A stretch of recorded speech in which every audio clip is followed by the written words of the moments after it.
জিলহজ মাসে একটি আমল আছে ক্বালা রাসূলুল্লাহ সাল্লাল্লাহু আলাইহি ওয়াসাল্লাম আকতিরু ফি ইন্না মিনাত তাহলিল ওয়াত তাকবীর ওয়াত তাহমীর আও কামা ক্বালা আলাইহিস সালাতু ওয়াস সালাম।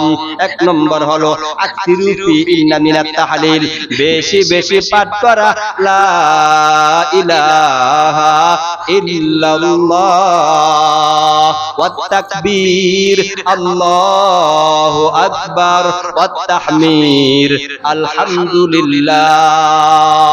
তাহলে আমরা জিলহজ মাসে এই তিনটি আমল বেশি বেশি করে পাঠ করব। এরে আমার আম্মা জান, এই তিনটি আমল আপনারা বেশি বেশি পাঠ করবেন। পুরুষ যারা আছে তারাও পাঠ করব ইনশাআল্লাহ। আল্লাহ তাআলা আমাদেরকে আমল করার তৌফিক দান করেন, বলেন আমিন।